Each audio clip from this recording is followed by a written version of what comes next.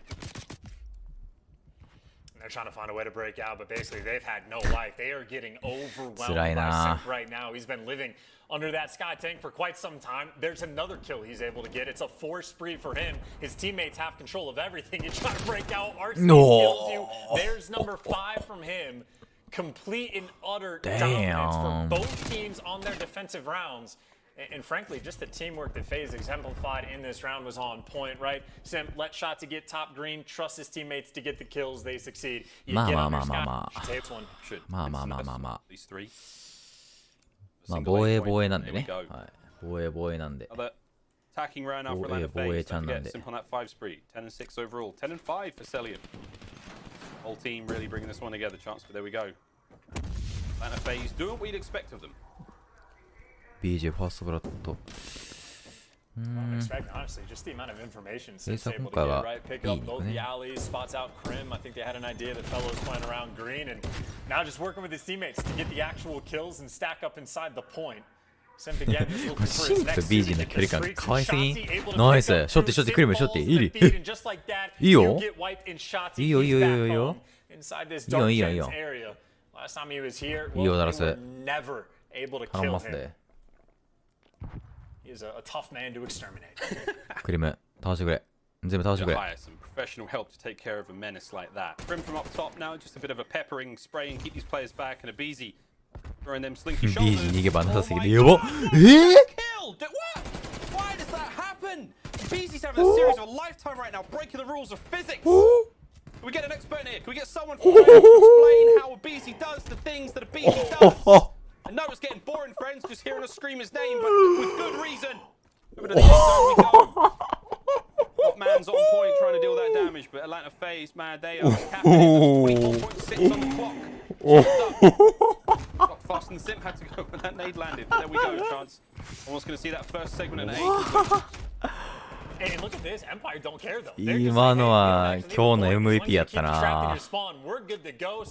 今のは今日の MVP シーンやったな。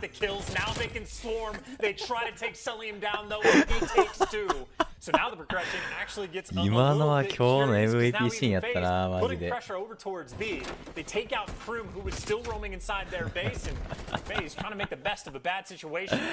今のはすごかったな。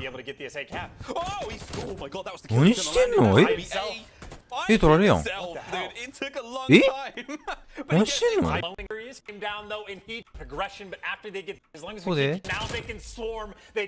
うわ、やば。セリアム2つ倒してんのか。全然 A 止めに行かへんやん。全然 A 止めに行かへんやん。こりゃあかんやろ。B 守るぐらいだったら A 守った方がよくない？何してんのこれ。おおおおおお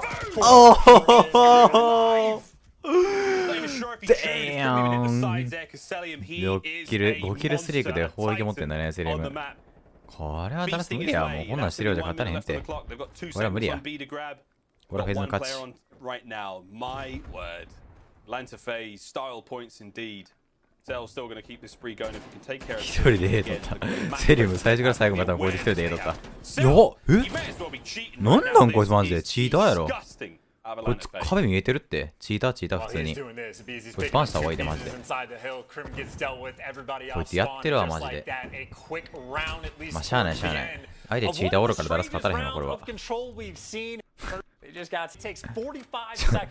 きのも見ていい？どこやったっけさっきのとこ。あ、これや。ちょっともう一回見ていいここ。Professional help to take care of a menace like that. Prim from up top now, just a bit of a peppering spray and keep these players back. And a Beezy throwing them slinky shoulders. Oh my god! Kill! What? Why does that happen? Beezy's having a series of a lifetime right now, breaking the rules of physics. We get an expert in here. Can we get someone from Drayak to explain how Beezy does the things that a Beezy does? I know it's getting boring, friends, just hearing us scream his name, but it's fine. As soon as it starts, you just know for a fact, Crim is just dead. Like, just nothing Crim can do in that situation. Oh, I'm in trouble here. Oh. 俺は出ないっす。 And Cell back at it with the moves like Jagger. Alright, well, one more round's all Atlanta FaZe need to seal the deal here, but they still have to get it done. Alice not out of this one yet. Shotzi was a nice opening kill. Straight for a Beezy. Now streaks for a Beezy. That's 20 and 14 overall, the 6th kill in a row. He's gonna sit down low vent, stay here, hold that middle lane, make sure that no one from Dallas gets through. Ellie will get that first segment on B completed. There's still a little bit of love here to be had. There's the trade coming through. That's going to stop the spree. We are going to see the artillery in the back pocket there of a Beezy. Now, final segment on B. This has been a nice opening from Dallas Empire. They've got a little bit more work to do here. Across the map, try to go over towards A, and that's exactly what Atlanta FaZe are fortifying right now. And a couple nice bait switches coming through as well. Beezy gets dealt with. That's the 2 kills they're looking for. Well, now you gotta think, do you want to go for spawn kills? Do you want to try to take down Arcides? Arcides gets dealt with. Green is now open. Crim6 able to get towards the point. Illy just looking for any kills he can find. Should at least slow Empire down. VDC Empire, they've picked up at least 2 kills. Ooh. It's just a slow, it's not a dud necessarily. We do give わあこれ3つ落としてきたな遅めに。ナイスカバーフェロエリ。いいよいいよいいよいいよ。おいいよいいよイリ。マジで神。ナイス。おーナイスクリオジ。今回は BG に勝った。いいぞ。これが。これがちげえわけよここが。ナイスダラス。あのフェ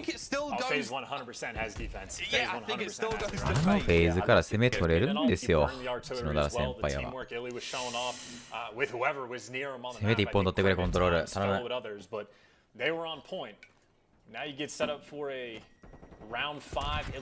さすがっす。自分でもそう思うクリム。自分でもさすがやって思う。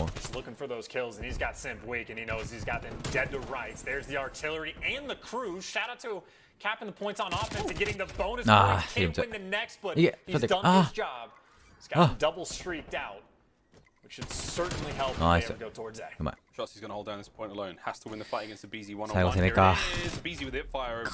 2BG。うまいり。いいぞ。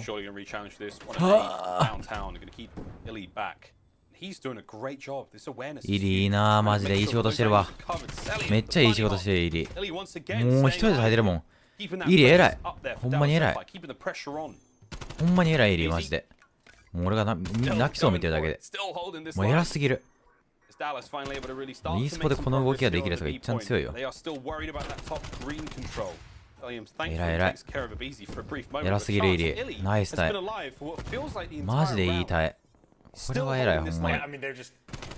うわ偉すぎる。いや追い詰めろ。ああ神父の方が上手かった。ナイスクリオジ。While this is happening, though, you do actually have Crim6 about to capture that B point. He's getting pretty close to it. And the Crim's gonna get invested. But I mean, honestly, I don't know how much information you're even able to get. Maybe you spot out a player top green and inside a lights, but now Arcides has worked himself all the way to the back spawn. And Selling, by the way, just earned an artillery. なんかね、クリム6が見に来てくれた。30 seconds remaining. Ellie back back to his catwalk position. Can't get any more out of it. But again, trying to deal with the damage. Krim now bringing the AR up. The AR up? What did I just say? Streaks now for Illy. 出すしかないな、もうこれ。 Soften up the middle of the map. Will this give Dallas Empire the clearance they need? 15 seconds on the clock now. 2 kills go their way. This is good enough. You can see the phase defenders making their way in towards that A zone. Now looking to get top green control. Can Krim do it? Cannot. Sim takes him down. シンプ。 Here comes the pressure now. イリーどっから球打ってんのやば。やば。ナイスイリー。 B zone goes. えっと、B 取った。B 取った、B 取った。とりあえず B 取った。チケット差は2枚有利フェーズ。まあ、ワンチャール全然。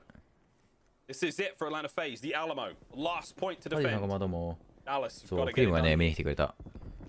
Game on, you Carry just saw stick selling the- as an artillery carry station and a now, cruise Carry. missile, and you only got 50 seconds, so you basically have to make this play perfect, burn both of the streaks, and hope that you have enough players alive to make some magic happen. And Shotzi, Nice. the introduction to the Wizarding School, there's 2 Oh, he's kills all- go their way. They he's get all- clearance he's all- on he's all- the he's all- he's all. point, and you know that means the streaks. はいはいはいはいはいはいはいはい Wait は for い the streaks to fly through. Krim はい manages はい to はいはい land はい through. Here comes the はい Cruise はいはいはい up いい first. ぞ The ダラ first ス course in this degustation of explosive おいセリム volumes 落ち from 着け above. セリム There 一個 is 落ち the 着け bend. Very slow and steady in on the A point it goes. Shotzi and Illy maintaining that bricks control. This is huge. Will it Nice pay off bro. for them?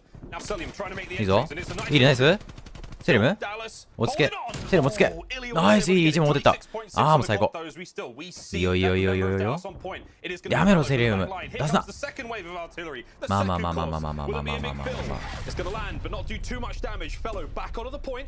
Now stops the clock. 頼む Can they get the kill? 頼む They do indeed. Grim now making his way セリム forward, but it's クリプ Sim. 6 It's Sim. It's シンプ Sim. PG Shotzi now on the rebound. ちょっと Can あ they get on the point? Dallas are running Ah. out of lives. They've got none left. 15 seconds remaining, and they've got a little bit of a journey to do, and it all comes down to Illy. He 3-0 has to か make the play here. He's tagged up. He's going to be bagged up in a それで moment, 負け and か that's going to be it. 5 seconds, Krim. You got to go. Shotzi leads the charge. One last valiant charge out of Empire as they point. クルージ They're on it. Ah. They've contested. No, Ah. Atlanta FaZe.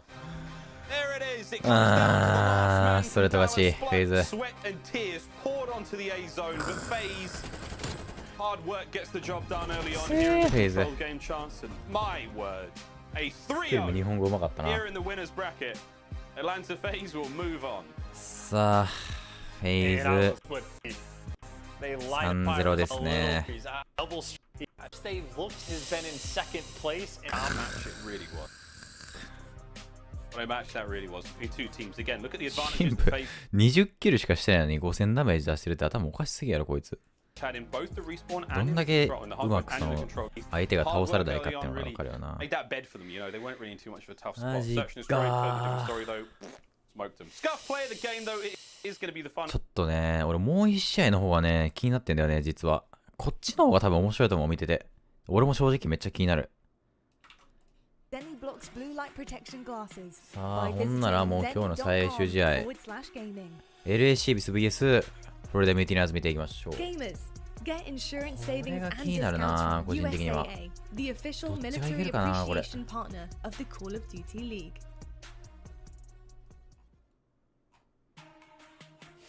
Ladies and gentlemen, welcome back to the Call of Yeah, Duty nah. League. Major number 3, the last match of the day. It's another winners matchup. We got ourselves the LA Thieves taking on the Florida Mutineers. California knows how to party, but does it know how to play Call of Duty? We'll find out in just a moment as we're about to get into this matchup. Should be a fun one indeed. Again, new look for the LA Thieves. We've seen Hoop join the roster. Things are going a little bit okay so far. Their first opponent was a bit of a banger. But for the Florida Mutineers as well, are on the rise. They're on the up and up. They're bubbling up, something from the murky depths all the way to the surface. We'll see how they go. My name is Miles. His name is Johnson.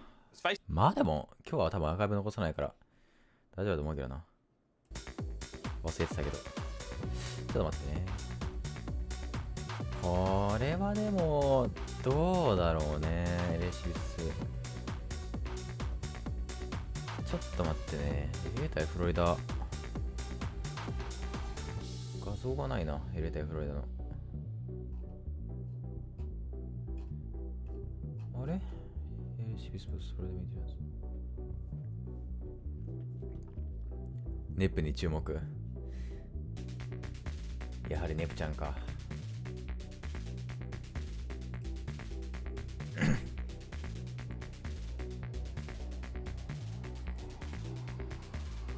ちなみに俺ガチでどっち勝つか知らんから楽しみ。今日は高めの見物さ。ニューヨークファンはもうイージーやろな気分的には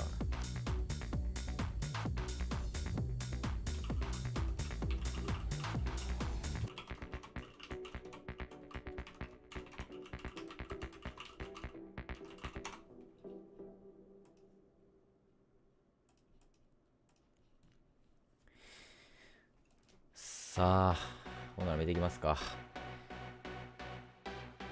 デイ1のね、ウィナーズ最終試合は、ロサンゼルスシービス VS フロリダメティナーズ、LA シービスのメンバー見ていきましょう。ケニー、ヒューク、ドラザ・ベナムということで、やはりダラスからね、移籍した、ヒュークがどれだけ戦えるかっていうところが注目ですね。さあ、そして対するフロリダメティナーズは、アウェイクニング、スカイズ・ハボック、ネプチューンということで、ネプチューン、なんかもう、ネプチューンって感じの顔しとるわ。かっこええわ。マップはチェックメイト、エクスプレス、チェックメイト、モスクワ、マイアミと。いやー、どっちやろうなー、これ。あ、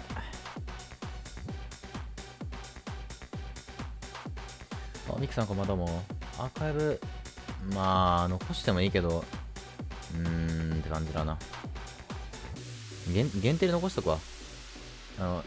限定で残しとくんで、Twitter のリンクから飛んでもらったら見えるんでしょ。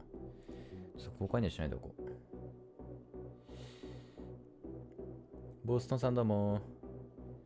ヒュークいないの、サビチー。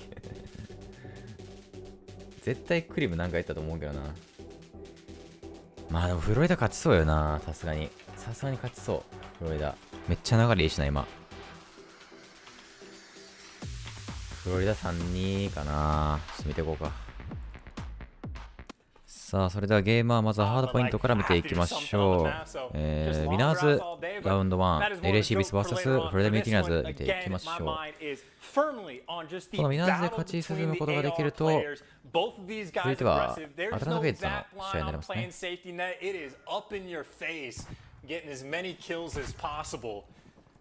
These four on the map are just going to be having a field day against each other, and well, the first one is いやー、俺も知らないこれ結果。普通に楽しみ。いやでもこれで LA 勝ったら爆発いけるな。Map control certainly going to be sitting in the hands of the Florida Mutineers for now. Neptune was going for a bit of a funky route towards the back there. The kills AR 陣が強いからな。で、ドラザーとケニーも強いしね。少ないし全然。楽しみだね。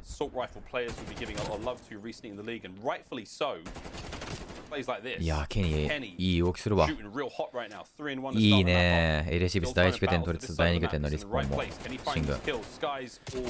おお。いけんちゃうのケニー。ほら、LA シービス勝てるんじゃないですか。いいよ、フロリダ押してるよ、これ。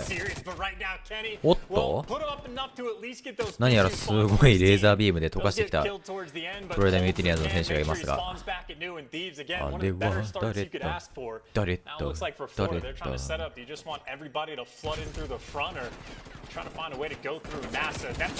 ネープー。いいね、レイいいよ。シービスいいぞ。まあ、ちょっと早いな。35秒でリス判定するの早いな。おお、ドラズダブルキル。ケニー。いいよ。いいね、いいね、いいね、いいね、いいね。お、いいよ、いいよ、いいよ、いいよ。シービスいいぞ。もう使いたいです。GA 破って使っとけ、クリム。確かにね、TJ もどっかに移籍そうだけどね。TJ スラッシャーと他の2人誰かでチーム組んでも強そうだけどな。TJ スラッシャーでパリでも入ったら。Coming into the action, but right now it's Florida just trying to keep Thieves pinned back in their spawn as they're vying for this early control of まあでも TJ 欲しがるチームありそうだけどな、普通に。 Get your arrows posted down low. Now the question is, there are split spawns coming through. It looks like Neptune actually has made this read, but still not the most fun thing for Florida to have to deal with. かなり点数ついてるね。レイシービスが69点。約70点差のリードを保っているのはレイシービス。Backside of Awakening there stays alive. Still on a 3 spree. Super aggressive Awakening. いいね、レイ。 TBC いいよ。うい、ケニードラザー。TBC いいね。20 seconds left on this hard point. Neptune's already lining up for the next one, but you've still got a lot of map presence going the way of LA Thieves. Look at those red arrows on the minimap. They have got this one on lock. That's over the next hard point. Top side of the map. メジャーマニーはあれじゃない最近チャレンジャーだと思うよ。UT クルーにいなかったっけ確か。And I was gonna say, you're gonna start to spawn these players out. So you're right now pushing for long tier spawns. I mean, it's already a 60-point lead. If they secure spawns for new, this could start to get out of hand very quickly. See the mini-map skies. He knows this. He went all the way back towards the red tower. Make sure he stays alive while he's doing that. Awakening inside the point. Able to pick up 2. His teammates there for the trades, and nice little job done there for Florida. Still down by 70, but potentially they set themselves up for these next 2 hills. Yeah, they got a lock now on this one. Can they hold onto it for much longer? See how they fare as the LA Thieves on the approach. Just a quick Astro Gaming listen in. The LA Thieves. スカイズも強い。スカイズも強い。やばスカイズ。確実に1枚持っていってるね。やばいなスカイズ。パワー。どうだフロリダは挟み込んだ。第3拠点はフロリダメティナーズ。第4か。この時すぐ逃げれるの偉いよね。よっハボック。ケイさんどうもお願いします。ガタさんこんばんはどうも。トロケさんこんばんはどうも。みんなこんばんは。I don't see anything. I'm playing Awakening, absolute low plane. Absolute low plane. He's low plane, going to stack. He's back right. What's left? Yo, top left. Yeah. Nice. いいね、風のち。どうぞ、返せ。I need it. I got nailed down. You could be left corner. I had one nailed down. Okay. Wood on me. And wood Neptune. And then Kyler. They're low exit. Low exit. I'm nated.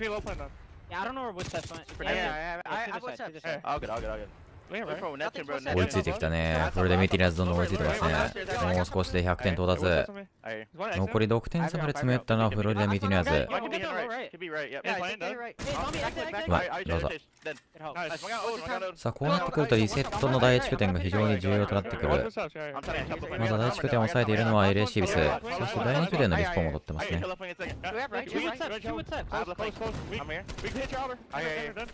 いい位置で待ってますね。この読めないドラザ逆に飛び出していく。ダブルキル。さらに帰る。投げ物がこれは受けられない。いやーリスポーン反転。これはミスったな。ちょっとだけ戻していい？なんでそんな今。これはだからこれだね。ベノムのせいだねこれは。これはダメだな。ここまで下がってないと。これはちょっと大きいミスだね。これやっちゃったな、レシビス。これはやっちゃったな。うわー、これやっちゃったな。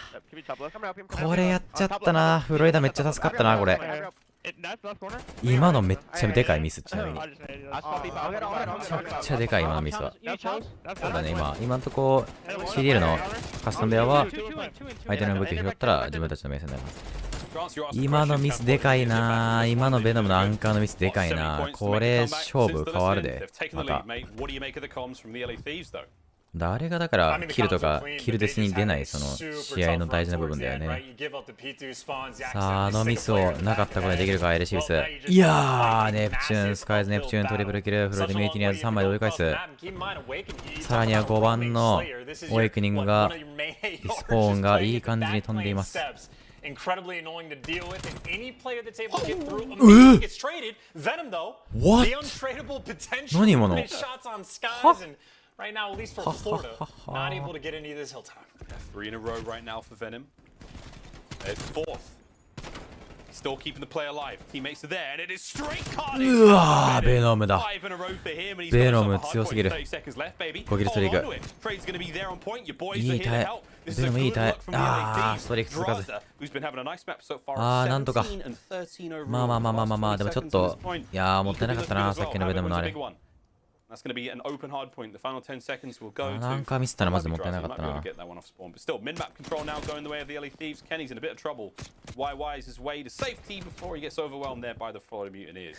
お腹すきました。お前フェーズに負けといてそれはあかんぞクリーム。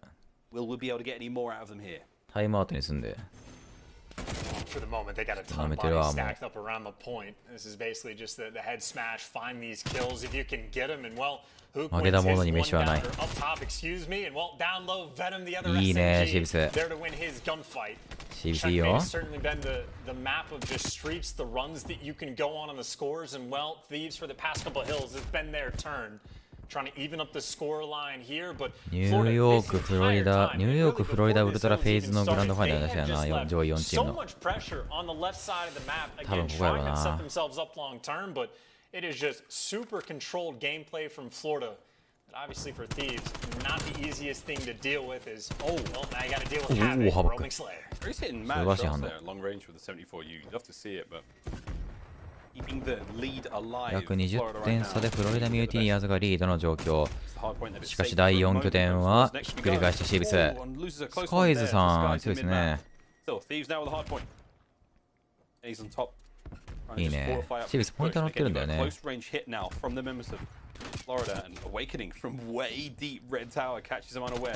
ー、ベノム1。いやー、これはカバーが早いミューティニアーズ。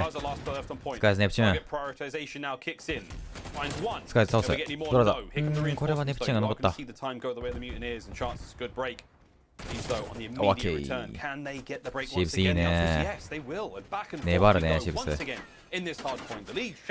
これはちょっと苦しいかな。次のポイントが実が取れてないから。うまいね、ハボック4キルストリーク。オーマイ、ハボック。ナイス。次のリストルテンでかいな。メディアーズは。次のポイントひっくり返せるかだな、シービスは。You got Havoc inside, but keep in mind there's no trophies actually inside the point. They're just under the wings, but they're not getting any of the kills. That is a three-man white. Kenny, the last one up inside the plane, and Havoc knows this is not a gunfight. これはちょっと3番のドラザがちょっと変わってしまってね。いやー、ちょっとこれは美味しいスポーンだったな、シービスにとっては。100T 大助かりのスポーン。ネップネプちゃん強い今の。い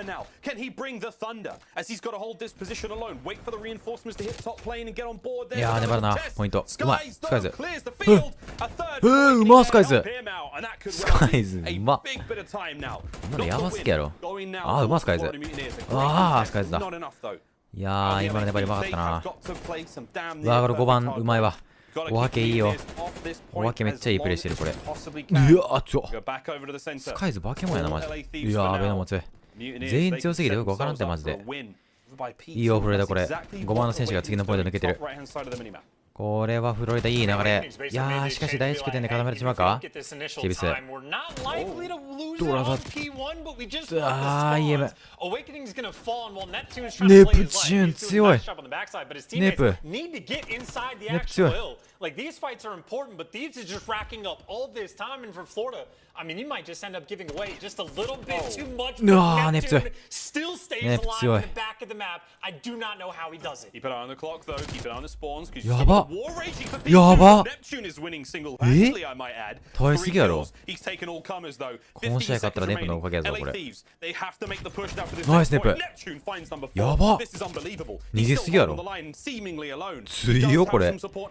ネプチューンの活躍やばすぎる。あ気づいてる。うわやばネプチューン。これはモンスターですわ。ネプチューン試合をひっくり返した。6キル7キル。Final 10 seconds for the win, and he's looking to get the 8th as well. Unbelievable stuff out the Florida Mutineers, and Neptune has absolutely taken over checkmate. That is going to be map number 1, and there was nothing LA Thieves could do to stop the might of Neptune there. これはネプチューンやってるわ。We are in for a series chance. This is going to be a banger. There's no doubt about it. これはネプチューンやってるわ。That is an insane start. There's the best play, by the way, for Havoc. これはネプチューンやってるわ。これはネプチューンやってるわマジで。これはネプチューンやってますわ。Just the show he put on towards the end, like an 8 spree by himself over towards P2. And think about what the comms are like in that situation, because Neptune is probably not getting fed much information. さあ、それではゲーム2サーチャンでそれ見ていきましょう。マップはエクスプレスですね。LA Thieves, very, very close indeed, has to be said. Comes down to 1 or 2 decisions that go the way of Florida. A little bit of lady luck, a little bit of gun skill, a little bit of magic, but that's why we love Call of Duty. You never quite know what you're going to get. Here we go, though, into Express Search and Destroy. First round up and about. It's going to be Florida Mutineers on the offense. Here we go into the terminal. さあちゃんデストロイ。このマップはフロリダかなり得意なイメージがありますが、ベノムのいい裏取り、これはおそらくフロリダ見切らず気づけません。スカイズ裏を捉えれる。ドラス、ネプチューン、ベノム。おわけあ、別。いい逃げ。すごい逃げだね。いい逃げ。爆弾がただちょっとね、スカイズの位置にあるから、これが難しいところだよね。He's got plenty of time to work with, but he obviously needs to go pick up that bomb. And funnily enough, the Thieves have actually split up a fair bit, which means they don't want to take a gunfight. They don't have to unless they know they get the win. They just need to play for information. Double trapped in the hallways. I'm assuming they're expecting that they have the bomb down, and well, shots are raining through. Awakening sees something, and if you're a pixel on his screen, you need to be fearful. But even still, this is 30 seconds gone by, and Hoop there to take him down. No clutches for Awakening. Wasted first round for the Thieves. Hey, baby, and he was going for the victory lap. It was a nice start either way, but now we're going to see the LA Thieves on offense. Now the bomb in hand, they're going to give some love towards the A bomb site. The only player towards the middle of the map, and it's a very quick read from the Florida Mutineers. Decisive. It's a couple of random tags through mid, hoping to get a body shot or two, but there you go. Look how fast they managed to rotate. They are all over this one. It's the man of the first map. Neptune on screen now, making his way forward. どうだこれは。シービス人数より3対2。いいですね。さあ、チャンスそれ人数より取れたのは非常に大きい。シービス3対2。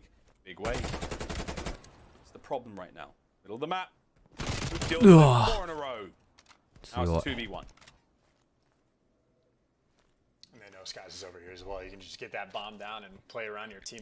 また勝ちそうだな、スカイズワンブイツ。マジで勝っちゃいそうだな、ワンブイツ。Looks like he wants to avoid it, so he's taking a bit of a long route, going all the way around. But you see the idea: double stack up in lockers, check the bomb on occasion. まずはこの隙間から2回を確認。Not a fun spot right now for Skies to be in. Oh, he saw that. He saw 見えた、ドラザが見えた。ここはドラザも下がりますね。相手の位置が見えたので下がります。LA シービス、非常にいい判断。スカイズ、ここはタイミングが合わず。LA シービス2対0ですね、ラウンド。そらな、シービスも弱くないもん。2 rounds in a row for them, and well, Florida already mixing things up a little bit. Last time it was effectively a 4 stack over towards B. This time A is the decision maker, and well, 2 and 3 on the mini map. Hoop and Draza backing down after those stuns came through. See how far Hoop can go, man. So far 4-0. Great stuff out of him. You heard a lot. Trophies, that's it. Jig up, that's it. Nade lands. Actually, it's going to force Hoop back just a フロリ little. ダはまずは爆弾設置したいんですが、これちょっとヒュー君の位置がかなり危ないですよ。ケニー、ファーストブラッド。ヒュー君のニュー。ああ、ハボクも返せ。ああ。惜しい、スコアスリークが。ヒューク5キル連続キルだったんですが。Draza, you have the metal and the resolve to go for it, or you're going to bide that time. And here's the pinch. LA Thieves, teamwork will prevail. 3-0。 Another round. これはいい流れだね。It all sounds so easy. いいね、いいね。We go though. Round 4. シービスいいよ。Mutineers on defense. いいよ、シービス。 With the bomb in hand, it's going to be Venom running this one. And you watch that mid tracks. Awakening's already managed to make his way across. Love this angle, but still got to work with. Who's that? Havoc on the flank. Oh boy, he's already in. Doesn't know how much noise he makes. And you can see something happening here, but again, you are waiting for more information before anyone really makes the play. Bomb's not going to be going down. Havoc and Neptune now, both of them on the flank. フロリダは囲み込んでますね。6番、5番、7番、8番。2枚、2枚で裏取り。ネブ。What? ネプチューンおかしいやろ。うまいお化け。追い詰めた。追い詰めた。いやー、ドラザのいいカバー。2v3。スカイで落とす。1v3 ドラザ。おい、ここはフロリダ。ネプチューンどうやって勝ったのあれ。さあ、まずは1本返して 1-3 です、フロリダミティナーズ。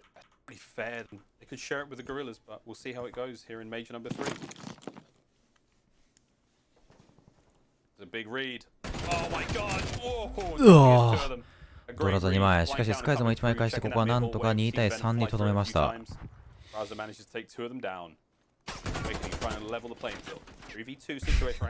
動きが早いな、青分け。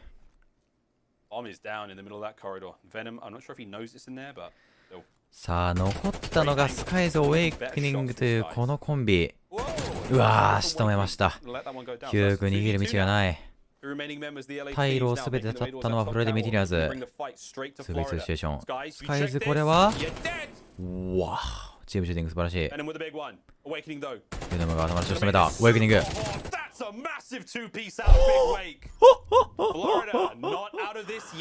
ビッグウェイク 1v2 クラッチ。強いね、おわけ。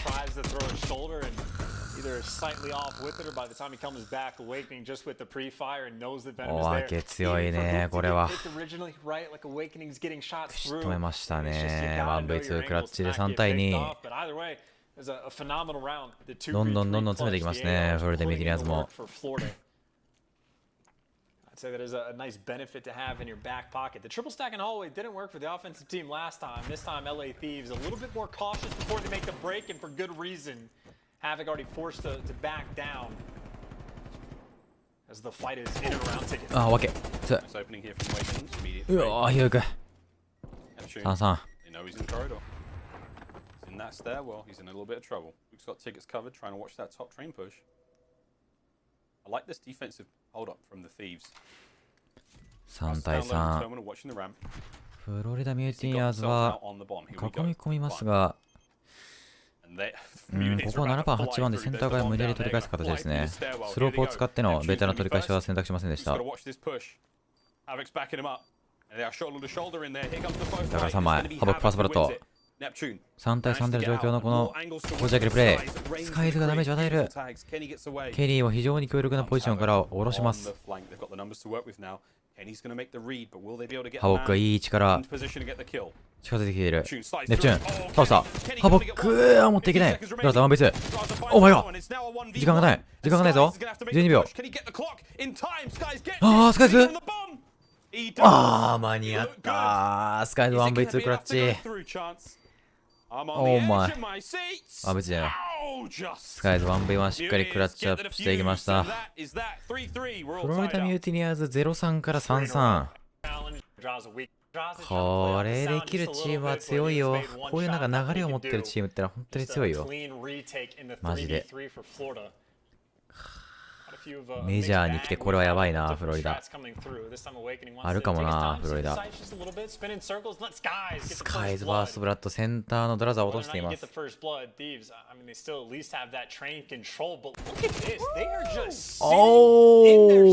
ー、スカイズ2ピース。4対2。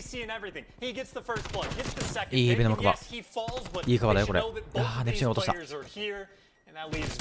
うわ、おお、ベノムワンチャンあんのかこれ。いやー、ここは苦しい。ミューティニアーズ 4-3。逆転しましたね。強いなフロリダ。うわ、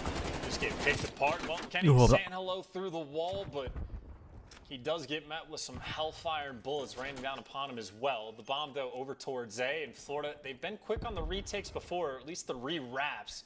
This time a little bit slower. 逃げるときに下向いて走る動き、よく磨けるようになったような。頭が隠れるのかな。もしかしたらちょっと頭が下がるのかもしれない。真下向いたら。スカイズうまいな。さあ4対4。この状況での爆弾設置はかなりどちらもひっくり返しやすいです。9区、パスブラッド。さらにここが前に上がるか。真田の9狙い9区。オーエクニングセンターでのカバー。ベノムも1枚返している。3v2。さらにベノムがキルを重ねて 1v3 オーエクニング。これは残り時間がありませんね。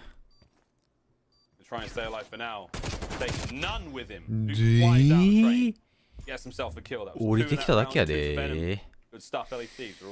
返しますね、シービスも。4対4。いいね。いいよね。You see Thieves グッピーさんがよくや confident りま on す the ね。あ、そうなん map. だ。グッピーシステムやってるんだ。Venom in top maps and SCARZ. I don't know if he has the information, but based on the nades, they have some idea that he's here. Based on the shots, yeah, they know for sure it has. いや He pounces. ハボッ gets the ク、これは first 完 blood. 璧なタイミングで残りました。 Not a whole lot of Venom 4 in 対 that 3、 situation. 人数入りを作り出したのはフロイトミティニアーズ。 Flushed out, taken care of. どちらのチームも B3 on 次の ramp, ラウンドを gonna 取れ make ば his マ way ッチ towards ポイン the ト。 backside of B. You've only got Hoog watching that bomb site, but he's doing it very, very patiently. The rest of the members of the LA Thieves, Warzone. Draza and Kenny now, あんまり俺やんないな。 to make sure they double check that A bomb site, make sure it's not a fake, make their way over now, but it could be a little too late. How many can Hoog take with him? There's the bomb. Checked up. Here comes the fight. Can't take a single one down. That's huge. スカイズが落とした。LA Thieves 3v2。 working at a great disadvantage. 2v4 with full bomb 2v4 site か。 control. Kenny gets dropped. ミ So ュ does ーティニ Draza. アーズ Mutineers. 5対4。 Map point. さあ、マッチポイントはフロリダミューティニアー And ズ。 the AR こ players れは on 仕留め切り Florida. そうかな。 Time you get to double digits in キニがあんまり振るわない search, ね。 feeling good about yourself, and well, we got the head stack over towards B. There they go. Kenny, Come on, the opening Kenny. kill. Nice. Like that. ナイスキニ。 What have we had here? Venom. ベノムを倒す。 Kenny のカバー。 He's gonna find his second. Last one over to SCARZ Skies. Just like that, 1v3 the round is done. However, Skies, さすがに厳しいかな、これ 1v3 は。 for the map. Bomb's gonna go down very quick. He can play this one slow. He's got to get a pick or two. There's no way Thieves give up this bomb site. もうあそこだけ倒しに行ってるもんな。 Some awkward gunfight. Draza's got the pepper in. Well, Nah, that's Sheeps that. Here we go. ラウンド11来ましたよ。 Down to the wire. We'll see who can make the big 絶対 plays. に It's 負 gonna け be られないラウンド Florida 11。 on offense. It's been a long time since これ Florida's は gonna be off the わ rip. からん。 I don't know if こ they're れは thinking ど of っち that が or 勝 if つ they're かわからん、 thinking, さすがに。 hey, enough times we've been successful. If it ain't broke, don't fix it. It こ looks れ like は that's どっ gonna ち be が 勝 the つかわかりま case. せ Over ん。 on this side of the map is let the ARs get to work. Of course, on the flip side, you see no one taking that catwalk gunfight this time against SCARZ, and Venom a potential flank in the hallway he's thinking about, but there's been no pressure on Florida. This is, again, they are happy just to feel out these rounds and play for picks. Neither team has been giving up any information, but Hook, there you go, making noise on the flank. Now Florida, well, that sort of forces their hand to where they go. They're sort of pinning them towards that A bomb site, and as long as you have all the angles covered, it just comes like, all right, let's さ just あ、 get in こ with as こ much は order まあど as ちらもま possible. ず削られない展開からスタートしますね。 4対4、人数は同数。ネプチューン3キル発ですとあまりこの試合では活躍できていません。まずは爆弾を置いていきたいところ。さあ、ボムプランティング爆弾設置。それでも1枚返す。4対3、人数よりはシービス。さあ、これは人数よりを生かして囲み込みますね。L6。ベノムを倒す。4対2。ネプチューン1枚を倒す。しかし 2v3。これは苦しいですね。残り時間は25秒。スカイズとネプチューン、これは背中から来られるとちょっと危ない形だがどうだ？ネプチューンが倒した。あ、3つ。エ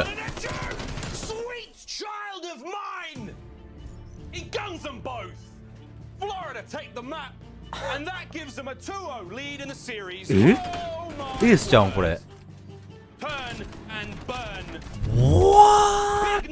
Going huge there in map number 1, and he does the same thing in the search and destroy. We have got ourselves one hell of a series chance. This is about as tight as it can get, man. This is ラウンド11エースやん。 Florida. They や take ば。 the search. ラウンド11エース 1v2 クラッチやん。ネップやば。ネップやば。ハボックラグ。スマッシュとるなぁ、ネップ。やばいなぁ。ハーポもネップが決めて、サーチもネップが持ってたやん。ノーリアクションキスフェイス。こいつ意志やんマジで。これはやばかったなぁ。いや、これは分かれんよ、この最初のドラザは。絶対これ2人で動いてるだろうなっていう読みでもう決め打ちしてんだよね、ネプチューン。これは波のプレイにはできない判断だね。素晴らしい。Neptune, just those big gunfights in the end. 2 maps in a row where he has been, again, the iciest on the map. The iciest on the map indeed, but can he keep that chill going longer? Checkmate control after this quick break. Can the Florida Mutineers get it done in 3? Or will be CLA the comeback? これはやばいな。さあ、フロリダミューティニアーズ3対0のストレート勝ちに向けて歩み始めます。ゲーム3コントロールはチェックメイト。これはウィナーズですね。allowing your SMGs to go to work. It is a double underneath the plane hit for Florida as now they're working over towards B and the strat may be able to pay off. A couple kills go their way and Havoc able to find the second. ストレート勝ちになるでしょうか。フロリダミューティニアーズ。わお、いい打ち合いで。ダラスも考え強かった。お前が頑張るんだよ、クリーム6。頑張れよ、クリーム。引っ張ってあげてくれ、若手を。頑張れよ、クリーム。Oh, Kenny, the fanciest of footwork. I mean, he can only dodge so many bullets. The man was doing his very best Keanu Reeves impersonation there. Neo for the kids. わお。当たり前のように頭出しを打ち抜いていきますね。オブジェクトの有利はどうやら関係ないみたいです。ああ、やね。イージー。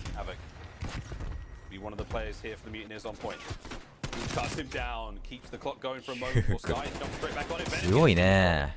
来た来た来た来た来た来た。シービスも来たね。そう簡単には負けてらんねえよ。なんてワンハンドルとシービスよ。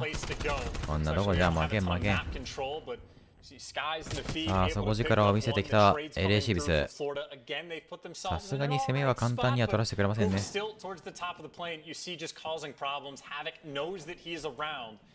Until he finds these kills, there's really just not much he could do, and only 20 seconds left on the clock. A couple players from Florida in a good position. They just need the kills. There's two of them, and now the play over towards this A zone. Second remaining. Whoa, Havoc straight into the gunfight. He goes. The second segment A complete. One is all they need, and they get it. Big wins. フロリダさん Range there, Neptune. フロリダさんこれいい形ですよ。これね、5番がいい動きしてんだよね。これ5番。ここに入ってると、相手のリスポン位置がこの左上になるんだよね。この4番の。で、これを B が取りたい時にすると、こっちの一番遠いリスポンになるから、残り B ってなった時に、これはめちゃくちゃうまいね。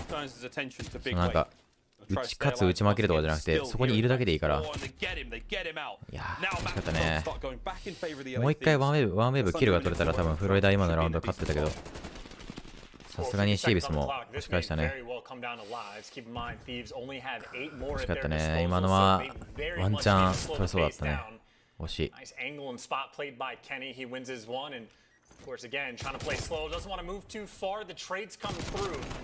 Thieves, though, still putting pressure on them. They are down to 5. Down to 5.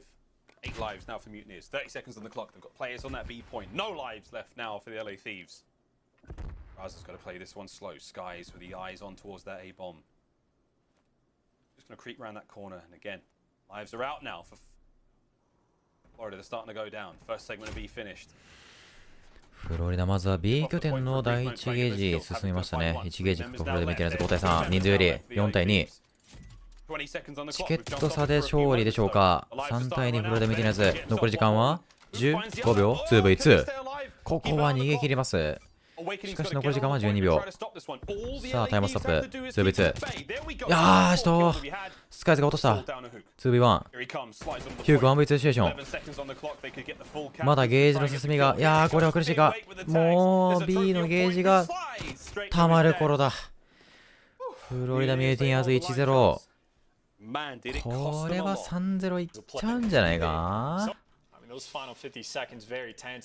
いなフロリダ。あ、タムさんどうも。今日も見に来てしまいました。何なんかその悔しいけど行くんですよねみたいな。全然毎日見に来てくださいよ。シ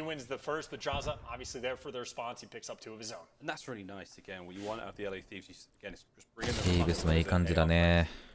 4番のベノムがかなり高い位置に上がっていますね。ベノムドラザのキルが入って、ここは A のゲージを進めようかといったところ、LA シービス。まずは A をスタック。フロリダミューティニアーズは A ではなく、これは B の飛行機の上を確保する流れでしょうか。乗りますね、シーブス。いやー、大分け耐えるね。センター上、ついてるヒク。おー、エイクニング。は今のやばくない見てた今のやばくない大分け。ヒュークはつい最近だね、LA 行ったのは。ネプチューンなんか。RCXT いじってるやつみたいになってる。フロリダ抑えましたね、防衛。しかし B は B ですね。残り B ゲージだけなので、エルシビスはなんとか1回でもオールダウンを取ることができれば非常に可能性があるんですが、ウェイクニング素晴らしいキル。ベノムも1枚返すが、ネプチューンも返す2別。前線に残っているのは2枚ネプチューン。このキル。突き刺さるようなエイムとキャラコン。さ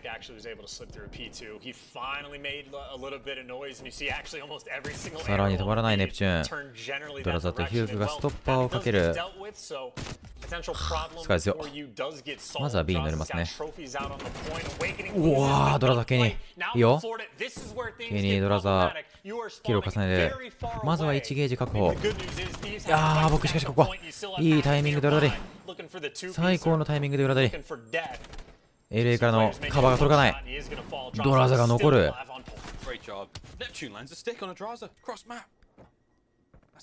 いい形ですね、レシーブス。残り時間は45秒。チケット差は12対11と1枚差でレシーブスが有利。しかし、ネプチューン。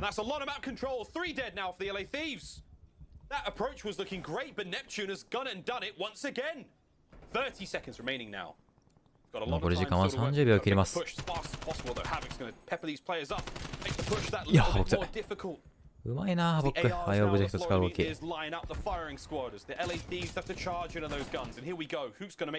残り時間は15秒切った。チケット差は1枚リード。フルデミティリアズ。返した。7対7。時間がないのはシービス。いやー、僕この位置。スカイズのキルも入る。さらにスカイズ。残されたドラザ。残り時間10秒。ハボック。このショルダリング。スカイズ後続を断つ。これは時間がない。フロリダミューティニアーズ 2-0。ダラサーフェロです。ベンチのフェロっていう選手が入りました。フロリダミューティニアーズ 2-0。Kenny meets his demise again. Florida 1 round away from getting the 3-0. And maybe not dominant fashion, but in clean fashion. Their teamwork has been on point. Neptune's made the big plays when you need them to. And for Thieves, this is, I mean, truly just 2-0。3-0 が近づいてきたのはフロリダミューティニアーズ。ここに来てもやはりスカイズ・ウェイクニングぶれませんね、本当に。素晴らしい選手をよく集めました、フロリダ。スカイズ。逃がしません。CDL 入るんじゃない？レイド。どっか。入ると思う、多分。まあでもちっちゃいからな、マップが。あるとしてもハーポだけかな、多分。でも4-4か。多分ハーポとサーチ入ると思う、ドフ。コントロールはないかな。いや、あんのか。レイドであるんだもんな、だって。いやー、どうだろう。ハーポとサーチはありそうだけどな、豆腐は。まあでもキャップフラもあったしな、4対4で。あるかもな、コントロールも。全部入るかも、もしかしたら。多分アポカリプスと交換とかじゃねえ、ワンチャン。それか単純にマップが増えるだけかどっちかかな。おお、いいね。おお、これ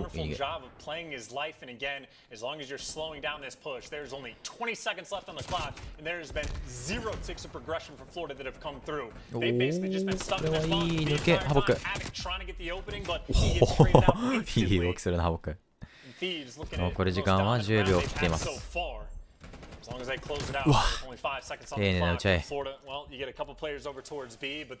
残り時間3秒、2秒でタイマーストップ。フロリダ彼は苦しいか。時間がない。LA シビスなんとか防衛で守りきりました。しかし依然としてマッチポイントはフロリダミューティニアーズ2対1。この防衛を守りきればシービスに 3-0 ストレート勝ち。コントロールあるかもな、もしかしたら豆腐欲しいよな、正直。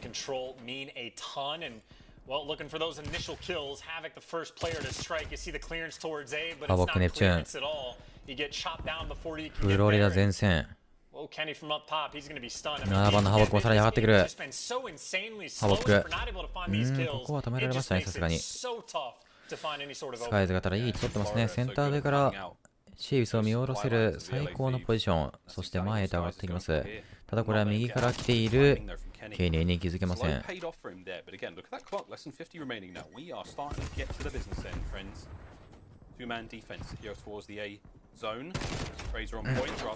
まい。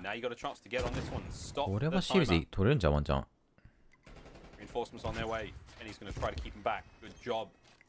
エイバー取れそうだね。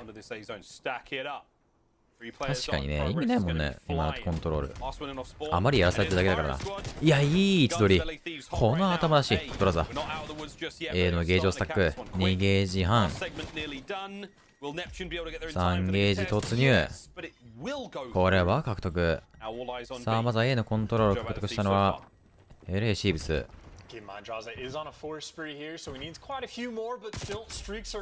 さあ、フロリダ、なんとか素早く仕留め切りたいところなんですが、かなり獲物が暴れています。LA シービス、往生際が悪いとはこのこと。粘る。しかし残るフロリダ。前線に残るのはフロリダミューティニアーズ。いやー、ケニーの AR。ケニートリプルキル。これがケニー。いいね、ケニー。さすがや。いいよ、ケニー。うわー、ネプチューン。チーブスいけるぞ。いいぞ。いいぞ。スカイズやば。いや、どんだけ削んねん、スカイズやばすぎやろ。いやー、B 追い返しましたよ、これ。フロリダ。どうなってんすかね。ちょっとこれはLAシビスは許してくれませんよ。残り時間は40秒。オーエイクニングとドラザのトレード。ドラザ、ネプチューン、壁に入る。しかしこれは上からの射線。スカイズいい位置でのリスポーンキルに入っている。あー、逃げきれない。フロリダミューティニアーズ前線を崩された。LAシビスは1ゲージ半。リスポーンがないフロリダ。これは苦しい。7対3。リスポーンがないのはフロリダ。スカイズダブルキル。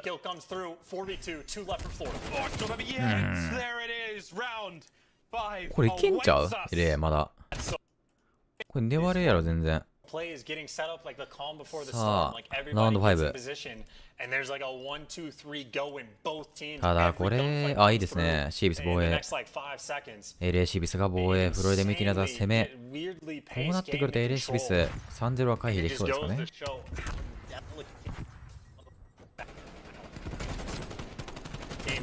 うまいフーク。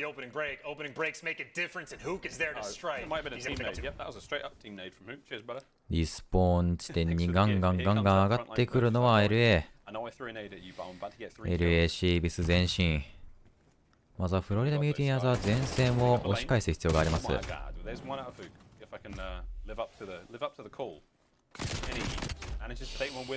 いいエイムだったんですが、そこにいるのはケニー。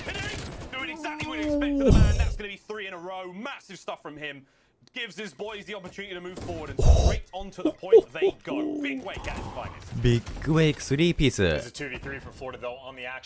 流れを変えてしまう。And well, Thieves, Wow, you the just get right back star. to control they want. They always want to playどうやってしまいましたね。 playing well. Hook has found his new home. Draza, well, he was still alive over towards blue. He gets 流れは LA。 Florida again. 20 seconds left on the clock, and they are still stuck in their base. The only option is go to A. But all this playing control. スカイズ36キル28です。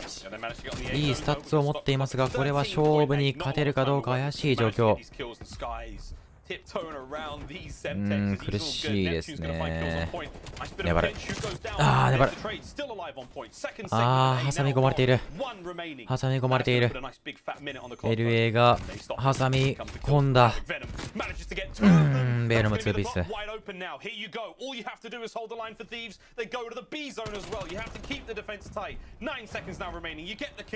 これは残り時間がありません。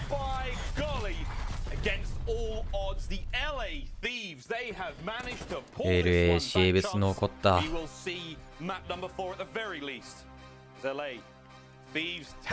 シーブス残りました。マップカウントは 2-1。まだまだフロリダミューティニアーズの方が有利な状況であります。惜しかったな。フロリダは 2-0 だったんですが、LA シーブス上がってきましたね、しっかりと。さあ、それではゲーム4のハードポイントモスクワを見ていきましょう。フロリダ勝ちそうやったな、ワンチャンで。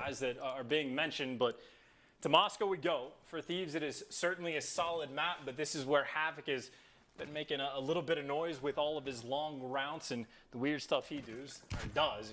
Thieves certainly have to pay attention to. I will say though, we have already seen just a ridiculous series so far. Even さあ、 from the フロリダが 3-1 で勝ってしまうのか、 I think like all these LA teams シーブ have ス been が bringing ここ for から the 逆転を見せてくれるのか。 The gameplay has just ゲー been ム4のハードポイン kicked up an ト。 extra notch, and honestly, some of the best mistake-free gameplay いい we've ね、 seen シー all ブ year. ス。 Speaking いい of よいいよいいよ。 mistakes, シーブスいいよ。 Nice swipe on the map. シーブスいいよ。 Draza posted up しかし on そこには the 全員いる street. んで Well, he may す。 fall, but he's gone out to his teammates. Hey, everybody is there. Their whole team is on the street. And you know, like Draza, he made that chow knowing, like, he hit that challenge off top bus thinking, like, I got him dead to rights. He never expected 4 dudes to shoot him at once. That was a bit of a surprise for all of us. シービスがまずは第1拠点で点数を重ねる。スカイズも仕留める。ベノム素晴らしい仕事。いやー、ここは第1拠点耐えますね、フロリダ。Thanks to the hard work of Venom. Havoc's still alive out and about, though. It's going to make this a little bit harder on the approach. Hook from that window. くっつくね、エムが。Being a friendly neighborhood hook there, just letting it rip from that top window. 確かにね、ゲーム5まで行ってほしいね。 Basically doing this alone right now, Chancellor. 確かにゲーム5に行ってほしい感はありますけど、どうかな。第2拠点はロサンゼルスシービス。Able to stay alive, maybe an opening through green, and well, it is the hit from every direction right now. 第2拠点粘れますね。Two players coming through the middle of the map, and well, Venom hunts down. 流れ込んでくるフロリダを食い止めました。ケニーダブルキル。これは LA シーブス可能性が見えてきました。ゲーム5までの道のり、LAシービスいい感じですね。フロリダミューティニアーズはたまらずここは第3拠点へのローテーションを余儀なくされています。さあ、LAシービスの第1ウェーブでの取り返しは銀行に2枚、センターに1枚というお決まりの形ですね。おー、ビッグウェイク強。ビッグウェイク今の強っ。耐えます。ウェイクニング。粘りに粘るのウェイク。しかしここはヒュークがいい1ダブルキル。これがヒューク。ポイントは LA シービス。ベノム粘る。ベノム粘る。がしかしネプチューン。視点は LA。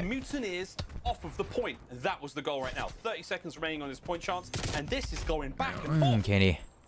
ハボックも返す。なんとか第3拠点の残り汁はフロリダミューティニアーズが美味しくいただきました。ただ次の第4拠点は LA シービスですね。LA シービス最初から拠点を固めることはできるんですが、やはりこちら側はどうしてもフリー側なので、できれば粘り切りたいところではあります。It's what Kenny's looking at for the cross right now, and if they cross out, they fall right into Draza's trap. I love this setup. この位置で Great start from the Thieves. ケニーキル。ヒューグのキルも入っている。 So, let's go for a quick ここはハボックのリスポーンに引っ張られましたね。LAC は有利な方のスポーンを獲得しています。ヒューグドラザー。濃厚されたのはネプチューン対1人。シアトル。お前と戦いたかった。いいですね、レシーブス。どんどん点を重ねていきます。ありますね、シーブス。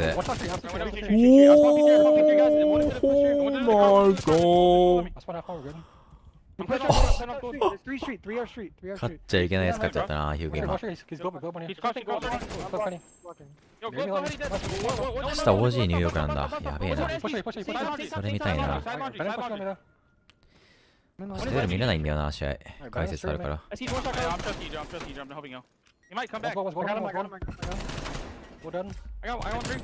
やー、うまいネプチューン。いいですね。リセットの第2周目の1拠点は、フロリダミューティニアーズがしっかりと固める形。マップ上下、センターすべてのレーンを抑えています。さらに K が重なる。ハボックスカイズ。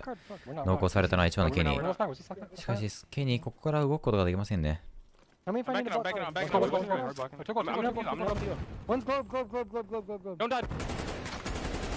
1拠点。なかなか近寄れないのはシーブス。うまい、オーエクニング。第1拠点を取り返したのはエレシビス。なんとか入り込みました。しかし第2拠点はフロリダ。さあ、エレシビスの第1ウェーブでの取り返しはどうなりますかね。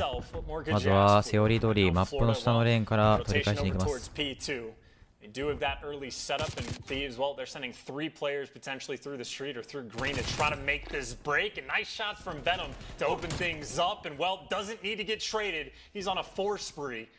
He's the opening for the team right now. LastBattle トーナメントなんですよね。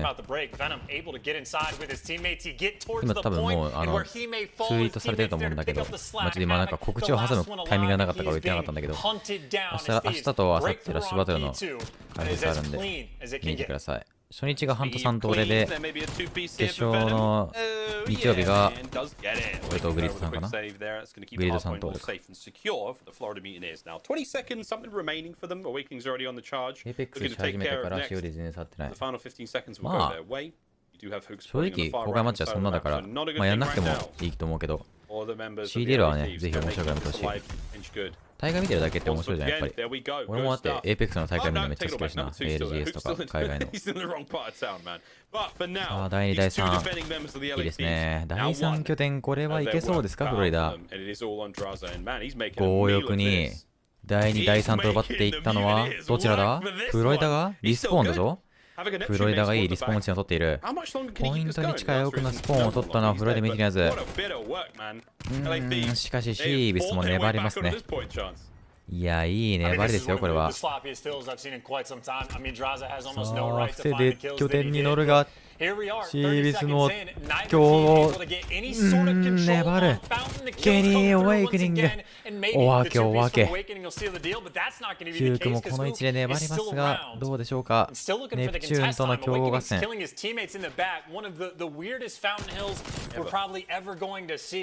And frankly, considering this started out with what? Hook spawning out twice, Venom spawning all the way out. For these, they will take it. That is not bad at all. But even still, a nearly tied up game as we go into this street hill. Last time around, Thieves, well, this is where a portion of the they started to put Florida in. They're looking to do the same once again, but not quite the same setup they get this time. First time, that what happened. Florida have found their way inside the pool. Big way to the back, safe. フロリダ有利な側のリスポーンを取りました。バス側を取ったのはフロリダ。しかし LAC ビスも食らいついています。約20点差。スカイズのダブルキル。さらにここはネプチューンも1を持っていきますね。ドリブルキル。さらにはオールダウン。うわー、ネプチュー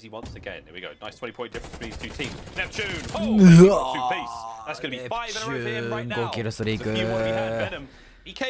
ネプチューン5キルストリーク。スコアストリークの砲撃まであと2キルです。さらにキルを重ねるネプチューン6キルストリーク。スコアスリーグに向かってまっしぐら、あと1キルで攻撃がお出迎え。攻撃のスコアスリークを取ったのはネプチューン、フロリダミューティニアーズ。さあ、点差は追いつきましたね。追い越しました。追いつくところか追い越した。175対173。逆転成功、フロリダミューティニアーズ。ネプチューン、スカイズ、ハボック。ネプチューン、8キルスリーク、オールスリーク。フロリダミューティニアーズがとてつもなくいい形を取っています。さあ、点数取れますか、フロリダ。先に200点到達しそうですかね。いい裏取り。ベノム。いい裏取り。いい裏取り。これはいい裏。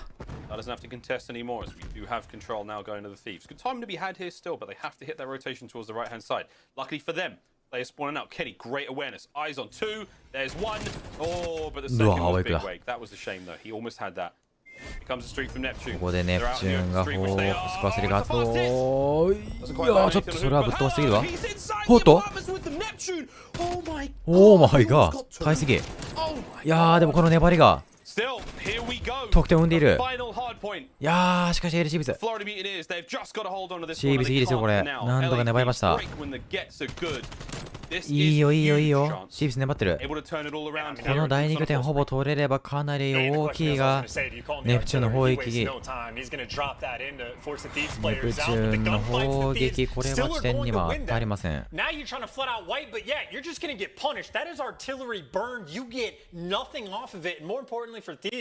Well, at least Venom, he might be here early on.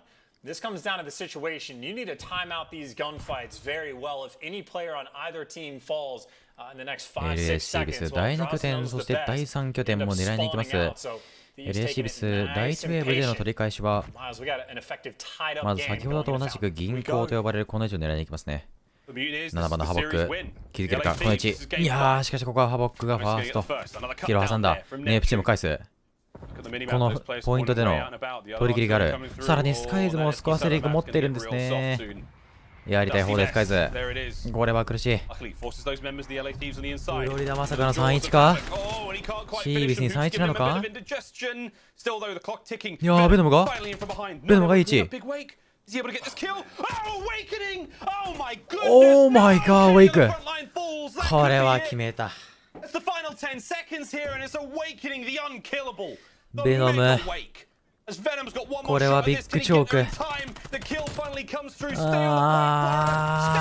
フロリダミューティニアーズ。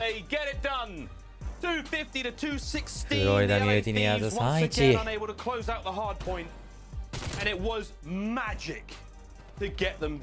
ロサンゼルスシービスを 3-1 に仕留めました。フロリダ 3-1。ウィナーズラウンド1勝利したのはフロリダミューティニアーズ。この試合によりフロリダはウィナーズ側に、シビスはルーザーズブラケット落ちとなります。これは GG やったな。ちょっとじゃあここからは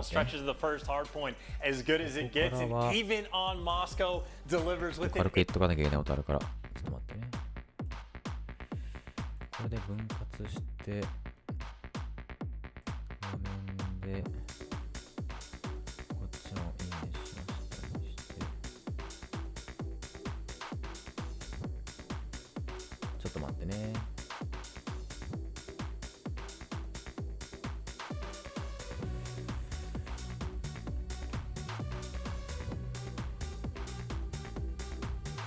よし、これでいいかな。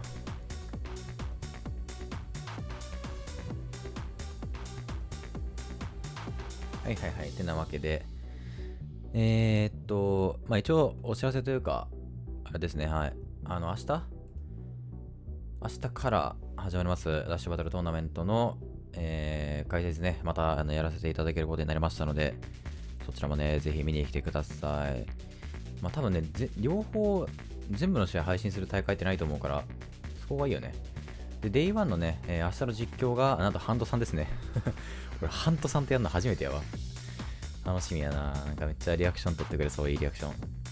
ハンタさんと、そして Day2 の実況がグリッドさんで、両日の解説が、僕がやらせてもらうという感じで、Day1 の配信が8時から Day2 の配信が19時となっておりますので、ぜひ見に来ていただ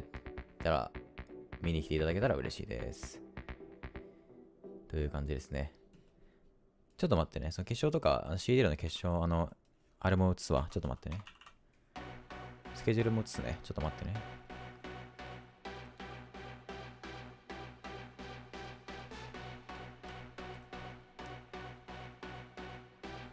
はい。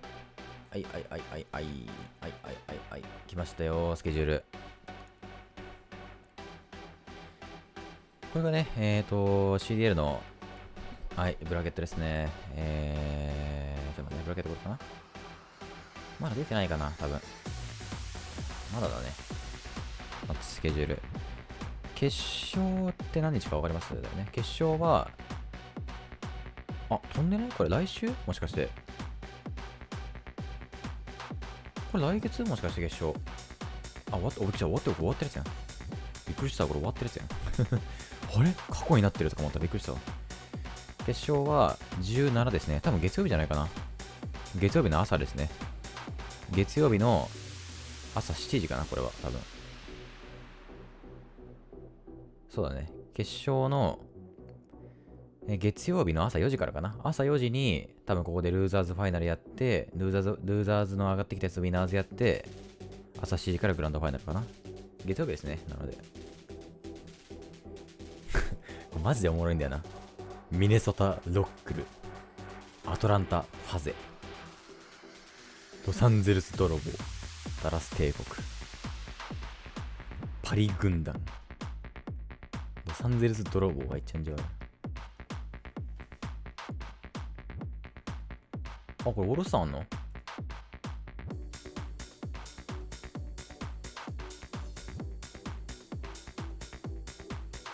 オールスターやるんだ。いいじゃん。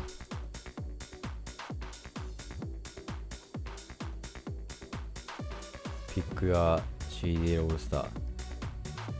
ボートフォーユア2020アタナとフェーズオールスター。一人ずつ選べんのこれ。何選べんのこれ。全部選べんの？マジか。いや、前と平日なんだよね。そう。これ全部選べんの？じゃあ BG だな。ロボットじゃねえよ、俺は。なんでこれやらなあかんねん。どう考えても横断歩道これだけやろ。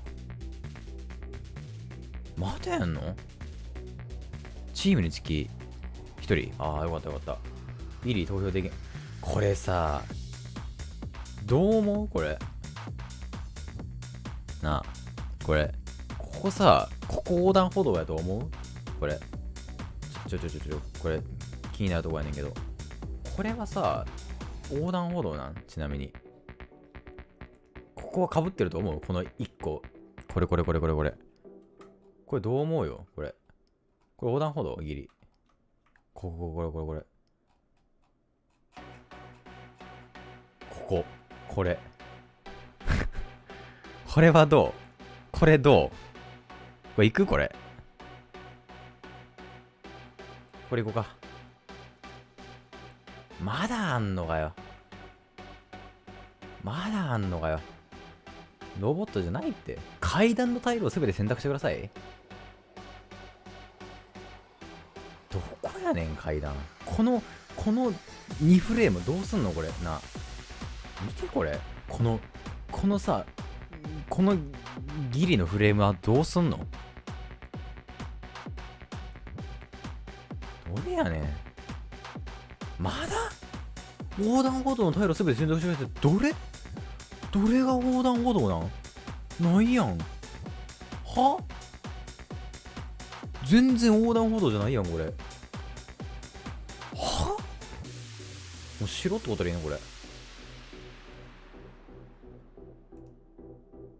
は？まだあんの？全然先行かれへんやん。やっとや。Thank you for voting。前がこれやんの？オプティックはそうやな。やっぱダッシーかな。まだロボットじゃないって俺はだから。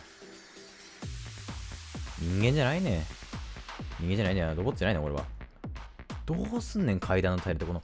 だからさ、この木に隠れてる部分はどうすりゃいいねん。ここの木に隠れてるけど、ここにも実質階段部分が存在するやんか。実際な、階段の根元はここから生えてるわけやん。どれ？いや、まあでもまあ、ここかな。まだやんのかよ。車？はい。そらこれやろ。もう一度お試しください。あ、これはイージーや。ああ、もうこれもイージー。これもイージー。ここよ、ここ。おい、いいね。ダラス？うわー、これはいいよ。申し訳ないけど、俺はいいよ。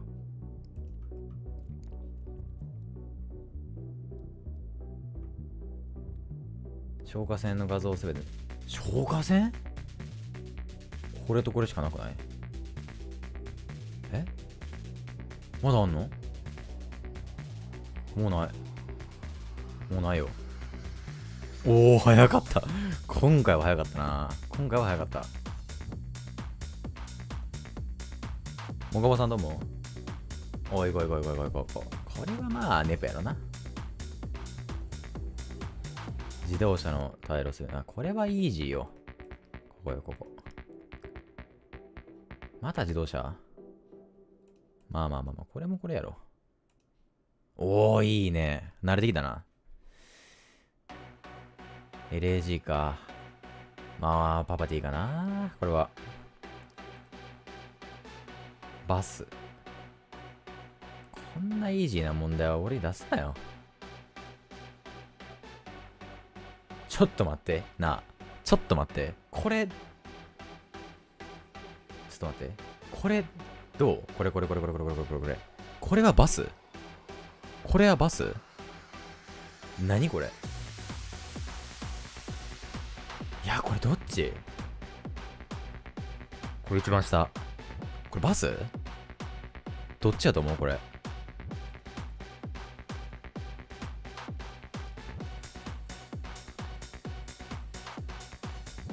これどっちやと思うこれ一番下のやつこれ。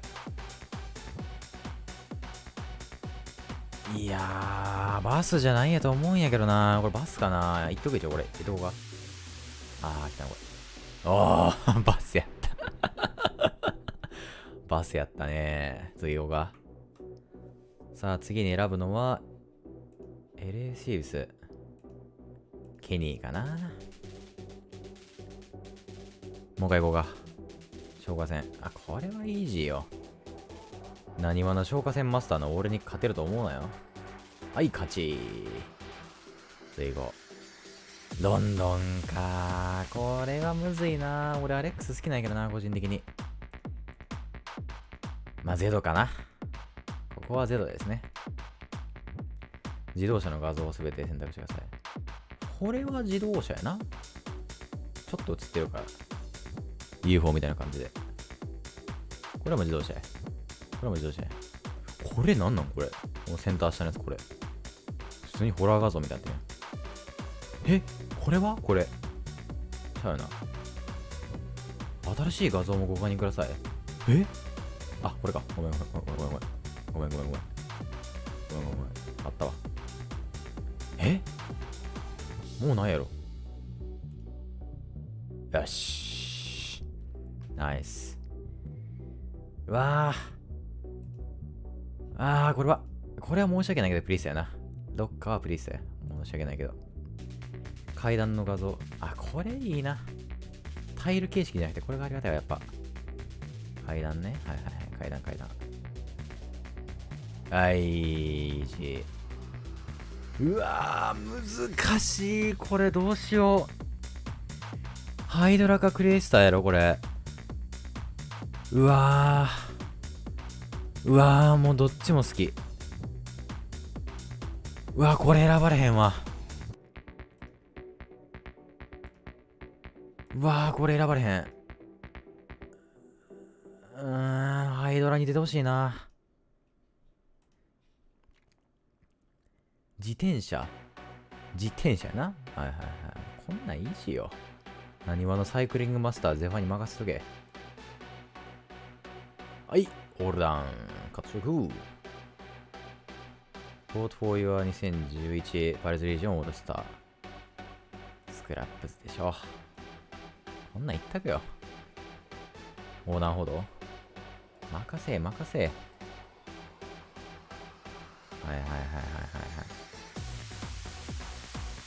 これは横断歩道とは言わんやろ。はい、ナイス。シアトルか。まあこれはオクタンかな。いや、オクタンかな。自動車。これくらい、まあこれも自動車ですね。まあアマチュアの皆さんには分からないと思いますけど、あれは自動車ですね。もうなんやろ。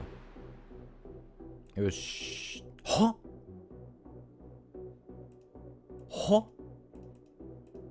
？What？ 信号？この3年やろ。うわ、これこれ罠や。これ、表と裏や、信号の。やばー、これ。これ信号っていうか。これ信号なん？これ。このピョンは。これ信号やろ、絶対。これやばすぎやろ。やっば、今の。ウルトラ？いやー、グリーン X かな。いや、インサイドに出てほしいですね。グリーン X 好きやけど。やるまさんどうも。そうですね、今、スケジュール見た後にオールスターのメンバー見てます。自動車。はい。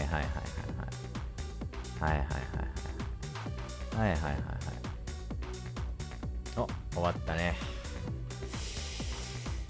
全部投票したわ。俺のオールスターは、インサイト、オクタン、スクラップズ、ハイドラ、プリースター、ゼド、ケニー、アパティ、ネプ、イリ、ダッシー、ビージーとなりました。大会自体は、決勝は月曜日の朝なんで、試合は終わりました。よ。ってな感じですね。こんな感じかな。で、明日、そう、こちらね、ダッシュバトルの、解説があるので、ちょっと振り返り配信、もしかしたら昼とか、3時ぐらいにするかもしれないです。なので、よかったらこちら見に来てくださいということで、皆様お疲れ様でした。ちょっと今日の試合の前半はマジで全然スイッチ入らなかったから、やばいなと思ったけど、なんとか切り替えることができた。よし。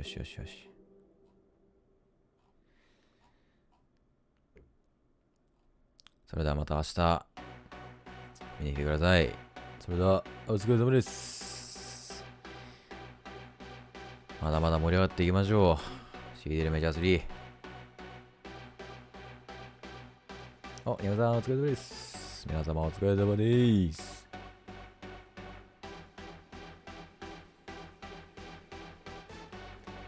はい、さんお疲れ様です。お疲れ様です。お疲れ様です。それ